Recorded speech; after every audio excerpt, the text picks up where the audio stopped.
হিমাগারে আলু সংরক্ষণের ভাড়া বৃদ্ধির প্রতিবাদে রংপুরে আলু চাষি এবং ব্যবসায়ীদের মানববন্ধন অনুষ্ঠিত হয়েছে। রোববার দুপুরে রংপুর জেলা প্রশাসক কার্যালয়ের সামনে বিভাগীয় আলু চাষি ও ব্যবসায়ী সমিতির ডাকে এ মানববন্ধন অনুষ্ঠিত হয়। মানববন্ধনে বক্তারা বলেন, একদিকে আলুর বাজার নিম্নমুখী, অন্যদিকে হিমাগারের ভাড়া বৃদ্ধিতে তারা চরম ক্ষতির মুখে পড়েছেন। তারা বলেন, গত বছর হিমাগারে আলু সংরক্ষণ ভাড়া ছিল প্রতি কেজি 3 টাকা 80 পয়সা, এবারে তা বেড়ে 5 টাকা 80 পয়সা নির্ধারণ করা হয়েছে।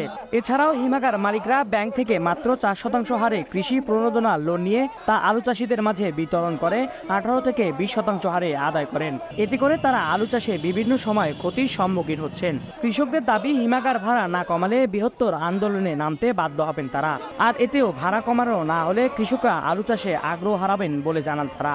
এবার আমাদের আলু কোনো দরদাম না করে সব আলু ঢুকাই নিয়ে এখন আলুর ভাড়া কাটে 360 টাকা 85 টাকা।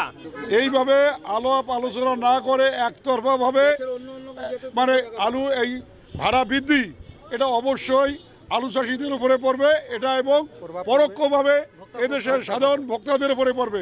যদি আমাদের কোলেস্ট্রল ভাড়া 7 দিনের মধ্যে 180 থেকে 200 টাকা করা না হয়, আমরা বৃহত্তর কর্মসূচি আবার দিতে বাধ্য হব।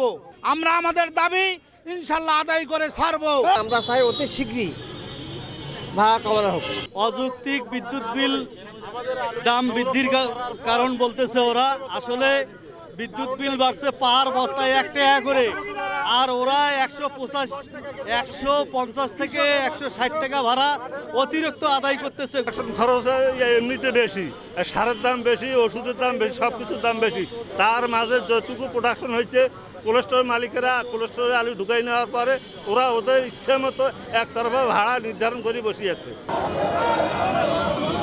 মানববন্ধনে বক্তারা আরো বলেন, ভাড়া বৃদ্ধির কারণ হিসেবে হিমাগার কর্তৃপক্ষ বিদ্যুৎ বিলের অজুহাত দিচ্ছে, কিন্তু বিদ্যুৎ বিল তো সারা দেশে বৃদ্ধি পেয়েছে।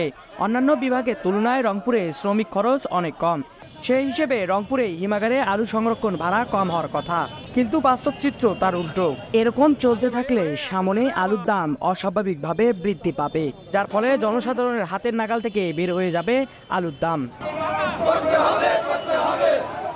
মানববন্ধনে বক্তব্য রাখেন সমিতির জেলা সভাপতি তৈবুর রহমান, সাধারণ সম্পাদক বিশ্বজিৎ বণিক, কৃষি বিষয়ক সম্পাদক মঞ্জুম আলী, উপদেষ্টা আলমগীর কবির সহ অন্যান্যরা। আতিক হাসান, 52 আলো।